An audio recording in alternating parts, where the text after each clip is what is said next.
వాస్తవాలు చూస్తే 2014 నుంచి 19 కూడా, అంటే గతంలో చంద్రబాబు నాయుడు గారు ఇంతకు ముందు ముఖ్యమంత్రిగా ఉన్నప్పుడు కూడా, అప్పుడు కూడా నెట్ బారోయింగ్ సీలింగ్ ఎన్బిసిని అనుమతించిన దానికన్నా, అంటే ఎన్బిసి ఏదైతే నెట్ బారోయింగ్ సీలింగ్ అనుమతించిన దానికన్నా ఆ 5 ఏళ్లలో కూడా 29,099 కోట్లు అధికంగా అప్పులు తీసుకొచ్చాడు ఆయన. అదే మా హయాంలో 2019 నుంచి 24 మా హయాంలో చూస్తే 2 ఏళ్ల పాటు మా కోవిడ్ ఉన్నా కూడా, దీనివల్ల ఆదాయాలు తగ్గినా కూడా ప్రజలను కాపాడుకోవడం కోసం ఎమర్జెన్సీ సేవల రూపేణా భారీగా ఖర్చులు పెట్టే పరిస్థితులు ఉన్నా కూడా, ఇవన్నీ ఉన్నా కూడా ఇచ్చిన హామీలన్నీ కూడా నెరవేరుస్తూ అమలు చేసిన అయినా కూడా మేము నెట్ బారోయింగ్ సీలింగ్ ఎన్బిసి పరిమితికి కన్నా 12,708 కోట్లు తక్కువగానే అప్పులు చేశాం. మా 5 ఏళ్ల ట్రాక్ రికార్డ్. చంద్రబాబు నాయుడు గారు అధికారంలోకి రాగానే మళ్ళీ సీన్ రివర్స్. ఫిజికల్ డిసిప్లిన్ అనేది గాలికి ఎగిరిపోయింది. మళ్ళీ సీన్ రివర్స్. తాను అధికారంలోకి వచ్చిన తొలి ఏడాది 2024-25లో నెట్ బారోయింగ్ సీలింగ్ అంటే పరిమితికి మించి ఏకంగా 17,953 కోట్లు అధికంగా అప్పులు తీసుకొచ్చారు. ఎన్బిసి సీలింగ్ కన్నా కింద కనపడతాయి చూడండి. ఇక 2025-26 ఏడాదిలో పరిస్థితి చూస్తే ఇంతకన్నా ఘోరంగా ఉంది. ఈ 2 ఏళ్లలో చంద్రబాబు తెచ్చిన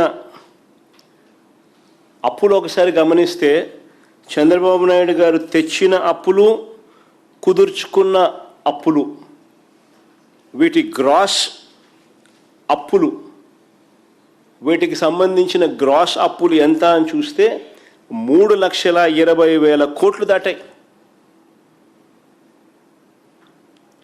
3,20,000 కోట్లు దాటాయి ఇప్పటికే.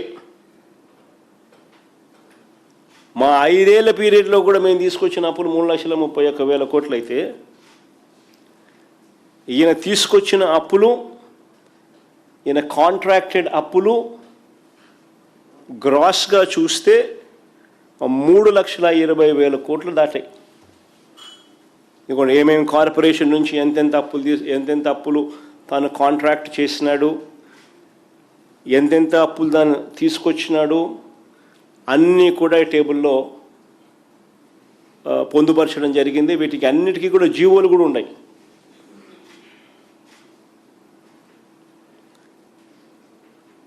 ఈ 2 ఏళ్ళు కూడా 2 ఏళ్లలోనే ఏకంగా మేము 5 ఏళ్లలో చేసిన అప్పు 3,31,000 కోట్లు అయితే, ఈయన 2 ఏళ్లలోనే 3,20,000 కోట్లు, 3,20,454 కోట్లు ఈయన కాంట్రాక్టెడ్ అండ్ చేసిన అప్పులు, గ్రాస్ అప్పులు. ఎవరు ఆర్థిక విధ్వంసం చేస్తూ ఉన్నారు అన్నదానికి ఇది నిదర్శనం. చంద్రబాబు నాయుడు గారి హయాంలో ఈ రెవెన్యూ డెఫిసిట్, ఈ ఫిజికల్ డెఫిసిట్ నిజంగా ఇవి ఎందుకు పెరుగుతూ ఉన్నాయి? చంద్రబాబు నాయుడు గారి హయాంలో ఈ రెవెన్యూ డెఫిసిట్లు, ఆయన వస్తే చాలు ఈ రెవెన్యూ డెఫిసిట్లు, మా హయాంలో ఎందుకు రెవెన్యూ డెఫిసిట్లు, ఫిజికల్ డెఫిసిట్లు కంట్రోల్డ్గా ఉన్నాయి?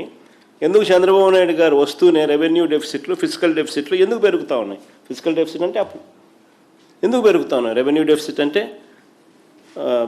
రాష్ట్రానికి వచ్చే రెవెన్యూ మైనస్ రాష్ట్రానికి వచ్చే రెవెన్యూ ఎక్స్పెండిచర్, ఇది రెవెన్యూ డెఫిసిట్. ఎందుకు పెరుగుతూ ఉన్నాయి? పెరగడానికి ప్రధానమైన కారణం ఏమిటి అంటే, రాష్ట్రానికి రావాల్సిన ఆదాయాలు రాష్ట్రానికి రావడంలో విచ్చలవిడిగా జరుగుతూ ఉన్న అవినీతి, దోచుకో పంచుకో తినుకో,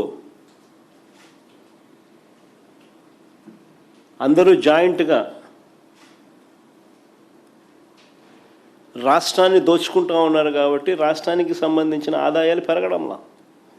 రాష్ట్రానికి సంబంధించిన వనరులు రావడంలా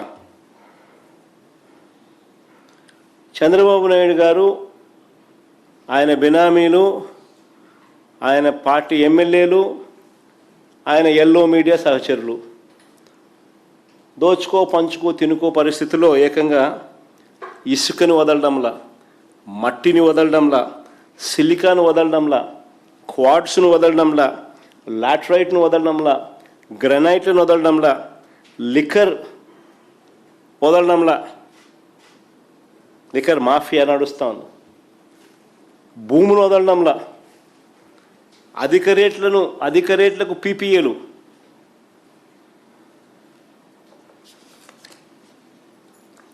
మొత్తం అన్నింటా కూడా దోపిడీయే. ఇక ప్రభుత్వానికి ఆదాయాలు ఎలా వస్తాయి, సంక్షేమము అభివృద్ధి ఎలా నడుస్తుందా, ఎంత అప్పులు తెచ్చినా కూడా ఎలా సరిపోతాయి, అంతా దోచేస్తూ ఉంటాయి. విశాఖపట్నంలో చిన్న ఎగ్జాంపుల్ కూడా, ఉదాహరణ కూడా చెప్తా ఉన్నా, ఏ స్థాయిలో వీళ్ళ దోపిడీ అని అంటే, విశాఖపట్నంలో అత్యంత విలువైన భూమిని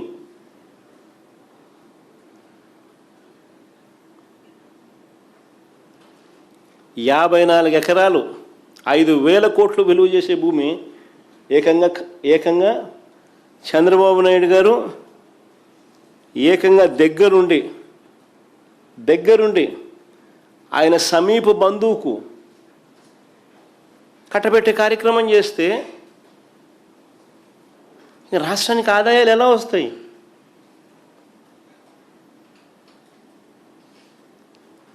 ఆశ్చర్యం కలిగించే విషయం.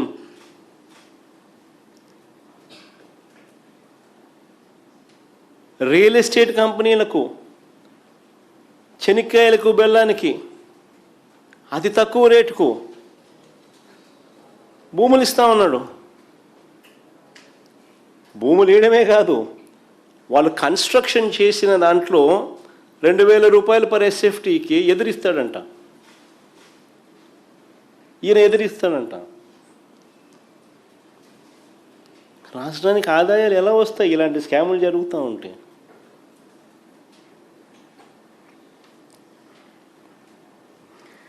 చంద్రబాబు గారి ప్రభుత్వ ఆర్థిక పనితీరు అధ్వానంగా ఉందని చెప్పడానికి ఇంకొక అంశం కూడా చెప్తాను. మామూలుగా